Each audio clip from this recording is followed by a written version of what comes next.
خلينا نطلع ناخد الاستاذ ياسر يحيى رئيس او قائم باعمال رئيس مجلس اداره النادي المصري ونائب رئيس مجلس اداره النادي المصري. استاذ ياسر مساء الخير. مساء الخير يا محمد. اخبار حضرتك ايه؟ الحمد لله تمام الحمد في لله. ضيافتنا الاستاذ محمد ياسين الصحفي بالاهرام المسائي. مساء الخير يا اسماعيل. مساء الخير يا استاذ ياسر، و يعني عايزك تبقى متفهم كلامي، وانا قلت في بدايه الكلام ان ممكن يكون يعني انا بقول وجهه نظر محمد ممكن تكون سامع كلام محمد. غلط. نعم. طيب هو استاذ محمد بيقول لحضرتك ان هو يعني شايف ان الكلام كان بيتكلم عن الاستاذ كامل ابو علي وعودته من عدم عودته ولقائه بمجلس اداره النادي المصري في منزل محافظ بورسعيد. تمام، انا سمعت حاجه زي كده وكنت سمعت محمد. هو شايف من وجهه نظره ان شايف ان الاستاذ كامل تردد في العوده بسبب مفاوضاتنا مع احمد حسام ميدو. انا بعتقد ان استاذ كامل اكبر من موضوع زي ده. استاذ كامل مش هيبص لحاجه زي كده اعتقد يعني. وبعدين انا برضو عشان برضو الناس تبقى متفهمه الموقف دي ازاي، عشان احنا مالناش في المزايدات وانا مش بحب المزايدات يعني. انا المفاوضات مفتوحه من 10 ايام، يعني من قبل ما اللقاء بتاع الاستاذ كامل، من قبل ما يبقى في الاستاذ كامل بيفكر. واحنا طبعا الناس موجوده. مش معقول نسيب النادي في خلل في حته معينه. صح، ده لازم نعالجها يعني. احنا شايلين الشيله بقالنا 3 سنين يعني. المهم اتصلت ثاني يوم بالاستاذ كامل عشان اقول له ان انا في فاتح باب مفاوضات مع الكابتن ميدو. الاستاذ كامل ما ردش عليا. اتصلت ثاني يوم برضه ما ردش عليا. كان في ميعاد بيني وبين كابتن ميدو. اتصلت بباشمهندس هاني ابو ريده، الراجل المثل الاعلى، وانا بحب اخد رايه وبحب استشيره في حاجات كثيره. فقلت له كنت متابعه من الاول في موضوع الكابتن حسام ميدو، وبعدين قلت له الوضع كذا كذا. فقال لي كلمت الاستاذ كامل برضه عشان قلت له انا اتصلت بيه مره واثنين وهو ما ردش. فقال لي طب اقفل معايا دلوقتي واطلبه عشان برضه لو حصل لازم برضه تكون انت. فقفلت وطلبت برضه ما ردش.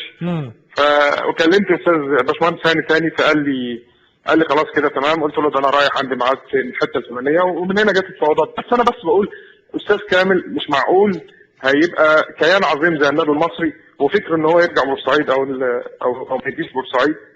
اعتقد ان هو مش هيحط الموضوع قصاد موضوع ميدو موجود. انت كان عندك يا محمد، وكان قال ان هو بعيد عن المفاوضات دي وهو ما يخطاش الاخطاء دي. في حلقه باين امبارح او مش ده الموضوع خالص يعني مش ده الموضوع ان احنا نشيله. ان الاستاذ كامل هيجي. انا كنت عند سياده المحافظ امبارح والراجل اتفق معايا ان هيبقى في جلسه وهيبقى فيها الباشمهندس ثاني موجود ويقعدوا مع الاستاذ كامل ونروح نقابله. وانا زي ما قلت برضه بقول هو الاستاذ كامل موجود. يعني احنا كلنا في ظهره. انا كراجل مشجع للنادي المصري بتمنى عوده الاستاذ كامل. انا راجل الحمد لله ما اتخليتش عن المسؤوليه. انا والناس اللي معايا ناس محترمه، ما كنا قد المسؤوليه الحمد لله. النادي المصري كان كل هدفنا الحمد لله، مالناش اي تطلعات ولا لنا اي تطلعات لاي مناصب ومش بتوع كراسي زي ما بقول كده، ولا لنا في لعبه السياسه ولا لنا في اي حاجه. احنا الحمد لله جينا على بيتنا وعلى صحتنا وعلى عيالنا عشان خاطر الحته اللي بنحبها. ولو طلبوا مني دلوقتي ان انا اخدها ماشي عشان اروح اجيب استاذ كامل واشيله على كتفي هشيله واجيبه، لكن ملهاش لازمه بقى ندخلها في حتت كده يعني. ما اعتقدش ان هو ده السبب يعني. هو يعني استاذ ياسر، يعني احنا يمكن كمان استاذ محمد كان بيقول ان هو شايف ده من وجهة نظره، ممكن تكون القراءة للمشهد صح او غلط. حضرتك سامعني؟ ايوه محمد سوليه. هو استاذ محمد كان بيقول، هو ما اجزمش يعني ولا اكد بالكلام ده، هو بيقول ان هو شايف يعني من وجهة نظره، هو ما كانش ليه اتصال مع الاستاذ كامل ابو علي، هو بيقول ممكن يكون شايف. لا انا برضه لا انا برد على وجهه النظر. بالظبط كده. حتى انا كمان يعني انا كنت بقول الاستاذ كامل، اعتقد ان هو اكبر من الحاجات دي. مش هيبص الموضوع زي ده. انا قلت مش كمان هيسيب مهمه اعتبرها مهمه وطنيه عشان خاطر ان احنا خدنا في مفاوضات صح او غلط.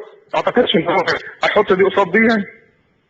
ما هو انا كمان قلت، ولا انا بتكلم غلط؟ انا قلت كمان لاستاذ محمد، يعني حتى هو بيتكلم معايا في النقطه دي، انا قلت له ان يعني اعتقد ان ده لا يعيب المجلس، لان خلاص المجلس دلوقتي شايف ان الدنيا مش متظبطه، ومن حقهم دلوقتي هم ما اخدوش رد بعوده الاستاذ كامل من عدمه، فهم من حقهم ان هم يبداوا يتفاوضوا. لا وانا برضو عشان ما تفوتنيش الحته دي، عشان برضو ما تبقاش. انا برضو اتصلت باشمهندس هاني ابو ريده واتصلت بالاستاذ كامل، وكنت على تواصل مع باشمهندس وقلت له ان الاستاذ كامل ما بيردش. قال لي اطلبوا التاني كده يعني حاجات طبعا عشان اصول، عشان الراجل فكر ان هو راجع ان شاء الله مكانه الكرسي بتاعه اللي فاضل لغايه دلوقتي، اللي انا يعني عشان برضه الكرسي بتاعه اللي موجود لغايه دلوقتي الراجل فكر ان هو هيجي، فكان لازم برضه اطلعه على الامور المستحدثه، على اساس ان هو ما كانش على علم بالفتره اللي فاتت، فكنت عايز اقول له على الامور المستحدثه في الفتره اللي جايه. بس انا كنت بس عايز اوضح وجهه النظر دي ومش اكتر يعني. تمام استاذ ياسر. طب بمناسبه ان حضرتك معانا وحضرتك متحدث باسم مجلس اداره النادي المصري، كان في يعني حزمه من القرارات يعني حصلت، ومنها تعيين الكابتن محمد عيد هاشم والراجل والاستاذ محمد ياسين كمان. احنا عملنا مداخله مع كابتن محمد، وكمان الاستاذ محمد ياسين اثنى على اداء الكابتن عباس نور الدين. شايفين الفتره الجايه ممكن تكون كنز وراس مال النادي المصري في قطاع الناشئين. شايف ازاي تعيين الكابتن محمد عيد هاشم مديرا فنيا لقطاع الناشئين؟ كابتن محمد عيد هاشم طبعا هيبقى راجل طبعا تاريخ بالنسبه للنادي المصري، ابن النادي المصري، وجه الوقت اللي هيكمل المسيره اللي بدأ الكابتن عباس. وانا كنت الموضوع طبعا زي ما انتم عارفين كان الكابتن عباس الخضري كان متواجد، بس الراجل اتصل بينا واعتذر على اساس ان هو منتظر اعتقد عقد عمل في السعوديه ان شاء الله. فكان البديل طبعا الكابتن، هو طبعا كلهم ناس محترمه وكلهم بالنسبه لنا تاريخ ورموز. كابتن عبد الخضري، الكابتن محمد عيد هاشم، فان شاء الله انا شايف ان هو هيبقى اضافه وهيفيد قطاع الناشئين ان شاء الله. طب خليني في نقطه اخيره كده يا استاذ ياسر عايز اقولها لحضرتك، يعني شايف ازاي من وجهه نظر يعني الشارع البورسعيدي ومن وجهه نظر كل المتابعين للنادي المصري تقييمك، حتى كمان احنا كنا لسه هنبدا نتكلم عن غلق باب وتم خلاص غلق باب العضويه لمجلس اداره النادي المصري القادم. ياسر يحيى يعني بحفظ الالقاب، شايف ازاي مسيره مجلس النادي المصري، ويمكن هو بيضم 3 اشخاص حتى الان. انا والله العظيم انا برضه عايز بس انت سالتني السؤال ده، انا بشكر الخمسه المحترمين البورسعيديه اللي تقدموا باوراقهم، الناس اللي هم شافوا ان هم يقدروا يساعدوا. انا بشوف ناس بتتكلم وناس بتجاهد وناس بتقطع. خلي بالك احنا هم ما خدوش بالهم ان احنا فتحنا باب الجمعيه العموميه، يعني قلنا يا جماعه اللي بيحب يجي، اللي عايز يخدم يجي. اعتقد ان كله هرب من، معلش ان انا بقول كده، بس فين الناس اللي هم قاعدين مستنيين لنا الفشل، مستنيين الخطا؟ احنا فتحنا باب الجمعيه العموميه حوالي من اسبوع، لم يتقدم الا 5 محترمين. اعتقد ان هم شايفين ان هم قادرين يخدموا، لكن كل اللي بيتكلم وكل اللي بيزايد ما شفتهمش، ما اعرفش يعني، مش عارف ليه. انا عن نفسي ما تقدمش لان انا خلاص شايف ان انا مش هقدر اخدم، او انا تعبت، انا لحد كده مش هقدر اكمل.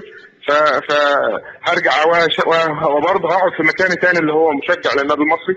لكن انا مش شايف ان بتهيألي ما فيش الا 5 في بورسعيد دول هم اللي قادرين يخدموا. يعني انا شايف ان في ناس قاعده وبحضر لنا مشانق ومستنيين الفشل ولم يتقدموا. ليه طيب؟ انا كنت بتمنى ان يبقى في مجلس وكلنا هنبقى في ظهره، لكن انا مش شايف حد، انا ما شفتش حد يتقدم واحنا قفلنا الباب زي ما انت قلت، مش عارف. طيب لكن راضي عن القياده الفنيه للكابتن انور سلامه واختياراتكم في الفتره اللي جايه، ويمكن الراجل كمان كان بيقول ان هو شايف ان يعني فوجئ بحب اللاعبين ليك، وان انت يعني قريب من اللاعبين وبتقدر تستمع ليهم. الكابتن انور سلامه انا شايف ان هو ان شاء الله رجل مرحله، شخصيه محترمه جدا. انا قعدت معاه، شرفت ان انا اتكلمت معاه، شخصيه محترمه، واعتقد ان هو هيبقى رجل المرحله الجايه. احنا زي ما قلت امبارح ان احنا محتاجين مدرب صاحب شخصيه قويه، مدرب يقدر، احنا عندنا نجوم ومحتاج ان هو يفرض سيطرته على اللعيبه، محتاج ان محتاجين طبعا جنب ده محتاجين بدني، والكابتن كان اتكلم امبارح. فاعتقد ان شاء الله ان هو هيبقى ان شاء الله يعني هيحقق النتائج المرجوه باذن الله في الفتره الجايه باذن الله. هو التوفيق من عند ربنا، احنا بنعمل اللي علينا، بنعمل اللي علينا بحب، بنعمل اللي علينا بدون اي تطلعات زي ما قلت قبل كده. ولو الناس شايفه ان احنا اخطانا في حاجه، فاحنا ده يعني احنا زي ما قلت قبل كده احنا بنخدم، واللي شايف ان في يجي يساعد ويجي يزق معانا ويجي، بدل ما نعطل بعض. يعني بلاش لازم احنا نعطل بعض، المفروض ان احنا نحط ايدينا في ايدين بعض عشان نقوم الحته اللي بنحبها كلنا باذن الله. استاذ ياسر يحيى القائم باعمال رئيس مجلس اداره النادي المصري، انا بشكر حضرتك شكرا جزيلا على مداخلتك.